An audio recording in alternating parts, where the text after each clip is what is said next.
ये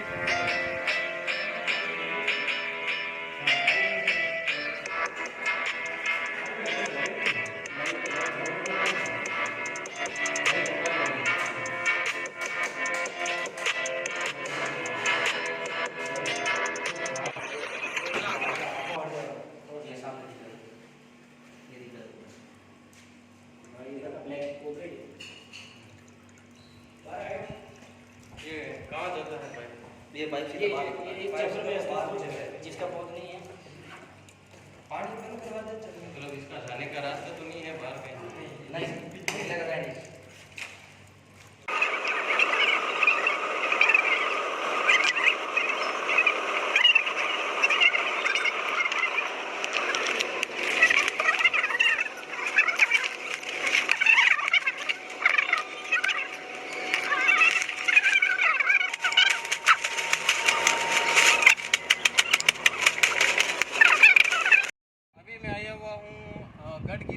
जो होटल है यहाँ पर जयपाल सिंह जी मैनेजर हैं, जयपाल सिंह जी राठौड़, इन्होंने मुझे कॉल किया था।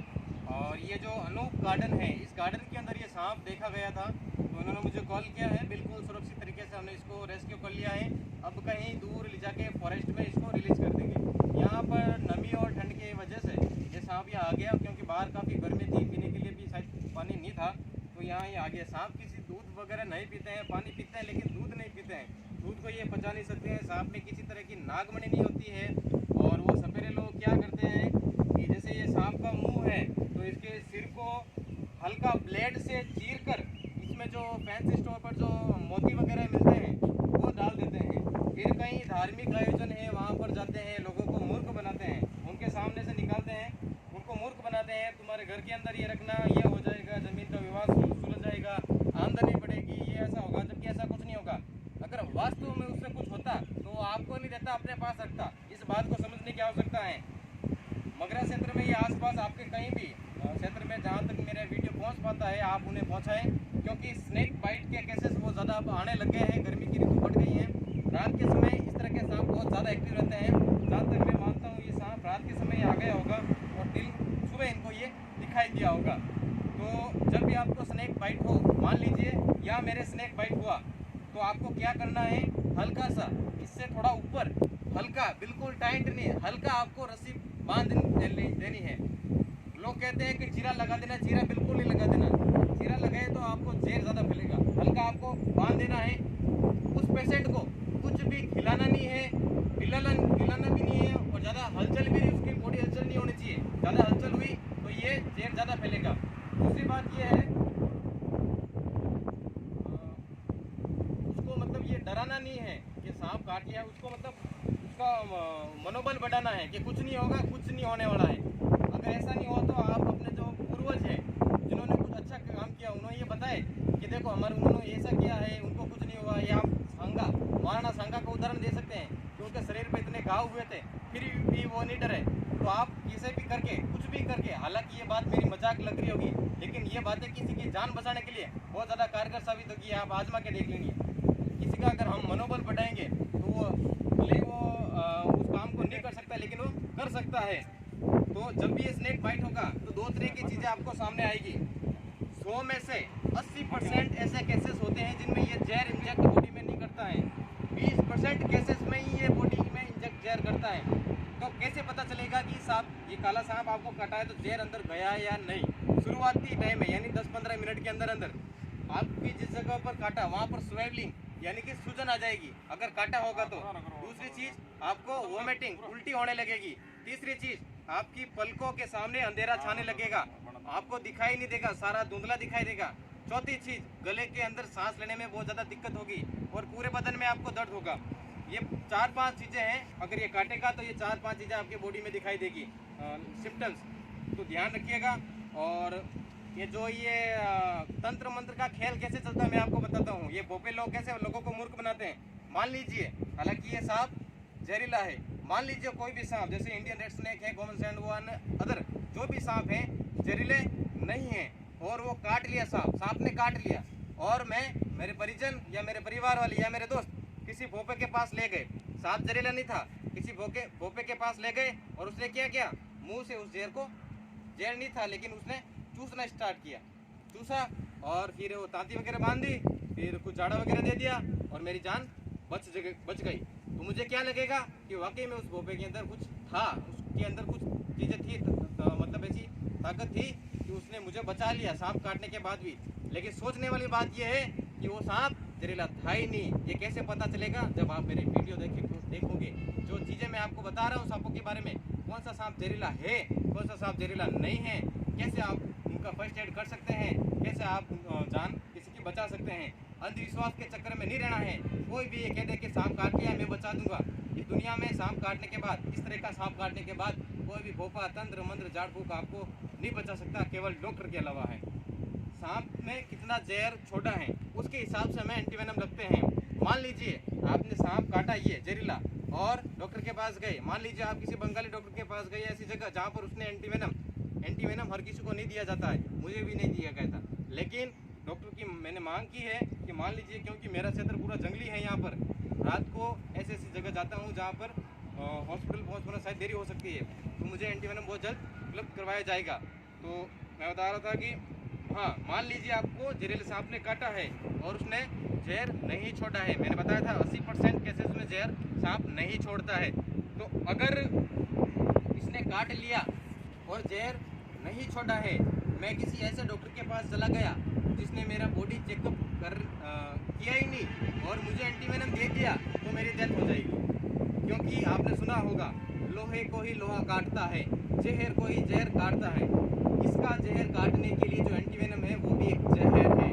अगर सांप ने नहीं काटा, एंटीवेनम दे दिया, तो मेरी डेथ हो जाएगी। इसलिए बॉडी चेकअप करवाना बहुत ज़रूरी होता है कि वाकई में कितना डॉक्टर, जो हम गवर्नमेंट हॉस्पिटल जाते हैं तो वहाँ पर पहले चेक करेंगे कि कितना जहर या सांप जहरीला था या नहीं और कितना जहर इंजेक्ट किया है, उसके हिसाब से हम एंटीवेनम लगते हैं। ये चीज़ें गौर करने वाली बात है। हमारे यहाँ पर जितने भी भाई हैं सब रावत बेल्ट से हैं।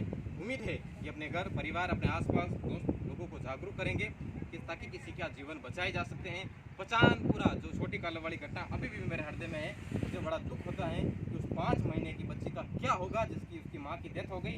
उसने देखा भी नहीं कि मेरी माँ कैसी है और किस कारण से। जब उसे पता चलेगा कि सांप के काटने से मेरी डेथ हो गई थी, तो बड़ा मुझे लगता है कि उसके मन में सांपों के प्रति जो एक घृणा पैदा होगी। लेकिन कैसे भी करके मैं बताना चाहता हूँ कि बिना वजह कोई भी सांप नहीं काटेगा। कहीं ना कहीं भूल, कहीं ना कहीं कोई गलती हुई होगी तभी सांप ने काटा। ये आप देख सकते हैं मेरे हाथ में काबू में है। एक बार भी मुझे इसने फाइट करने की कोशिश नहीं की जबकि मैं इसके पास खड़ा हूँ, क्योंकि मैंने इस तरीके से पकड़ा है इसको। मेरे हाथ में कंट्रोल है, इसको लगना नहीं चाहिए कि मैं इसको मेरे से कुछ खतरा है। ये सब बातें हैं, बहुत कुछ है बताने के लिए। अगर बताने लग जाऊँ तो शाम हो जाएगी। थोड़ा करके मैं बताने की कोशिश करूँगा। 4 दिन हो गए को रेस्क्यू बोल लिया है, सोचा आज लॉन्ग वीडियो बना दूँ, पूरा देखना, वो भी दिखाना ताकि किसी की जान बच जाए। Thank you. हाँ, अब हम आए हैं यहाँ पर जंगल में। इस जो गढ़ गिरवट से इंडियन स्पेक्टिकल कोबरा रेस्क्यू किया था, हम इसको यहाँ रिलीज करने आए हैं। कल का अगर आपने अखबार पढ़ा हो दैनिक भास्कर, जिसमें आया था कि ऑस्ट्रेलिया के अंदर न्यू साउथ वेल्स एक स्टेट है, वहाँ पर वहाँ की सरकार ने चूहों की एक महामारी घोषित कर दी है।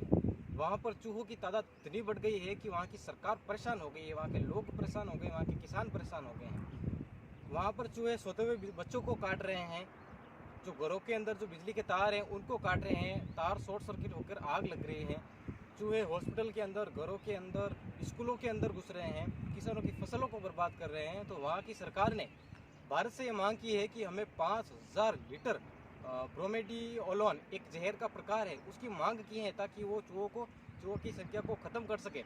तो एक ये मैं कहूँगा कि अगर हमारी प्रकृति के अंदर अगर किसी जीव की अगर संख्या बढ़ी तो भी मानव पर खतरा है, और किसी जीव की संख्या घटी तो भी मानव पर खतरा है। एक कल्पना कीजिए, अगर 1 साल के लिए संसार के सारे सांप घायल मतलब खत्म हो जाए तो कितनी संख्या बढ़ जाएगी चूहों की। तो वहाँ के जो कृषि मंत्री हैं एडन मार्शल, उन्होंने कहा है कि अगर वसंत तक सारे चूहों को नष्ट नहीं किया गया तो हमारे देश में जो एक आर्थिक संकट पैदा हो जाएगा। तो वहाँ पर चूहों को लेकर एक महामारी घोषित कर दी गई है। तो मैं बताना चाहूँगा कि इसलिए मैं अपने हर वीडियो में कहता था कि ये सांप प्रकृति में संतुलन बनाए रखने के लिए, किसानों के लिए बहुत बड़े लाभदायक है। इसलिए मैं ऐसे कहता था कि अगर ये नहीं रहेंगे तो चूहों की संख्या को मेंटेन कौन करेगा। वहाँ वहाँ ऑस्ट्रेलिया में चूहों को लेकर बहुत सारी बीमारियाँ फैल रही हैं, हालात बहुत भयावह हो रहे हैं अभी। अगर आपने कल दैनिक भास्कर अखबार पढ़ा हो तो उसमें मुख्य एडिशन में ये खबर आई थी। तो हम इसको यहाँ पर रिलीज़ करेंगे, आप भी देखिए।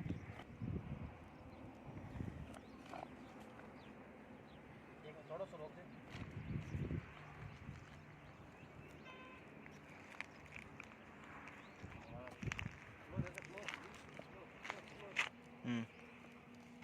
सांप जो अभी गढ़ गिरवट से रेस्क्यू किया गया था,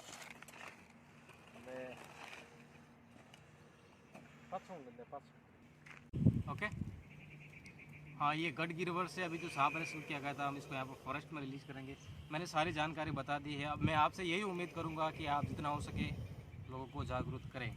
मेरा ठेका नहीं ले रखा है, जब मैं इतना कुछ कर रहा हूँ तो आपका सहयोग की मैं अपेक्षा रखता हूँ कि आप भी लोगों को जागरूक करेंगे। आप वीडियो देख के बस ये जानकारी लेके आप अपने तक सीमित नहीं रखें, अपने आस जो है लोगों को भी जागरूक करें। अगर आप कहीं बैठे हो, कहीं जा रहे हो, कहीं ऑफिस में काम करते हो तो वहाँ के लोगों को कहें कि अगर स्नेक बाइट का हादसा हो तो किसी भोपे के चक्कर में नहीं रहें, आप तुरंत हॉस्पिटल जाएं।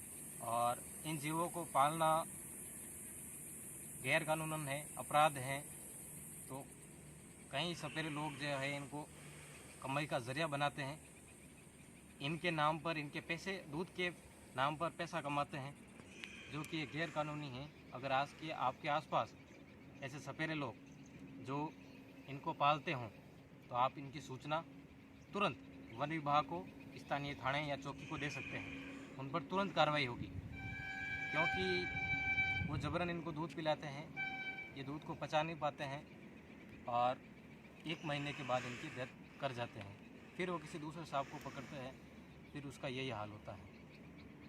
तो जो भी मैंने बताया था ऑस्ट्रेलिया वाली बात, तो अब लोग कहेंगे कि भाई अगर सांपों की संख्या बढ़ गई, हम सांपों की संख्या बढ़ गई तो हम कैसे मेंटेन करेंगे। सर, मैं बता रहा हूँ कि प्रकृति सारी चीज़ें खुद मेंटेन करती है, हमारा मानव का कोई हस्तक्षेप नहीं होना चाहिए।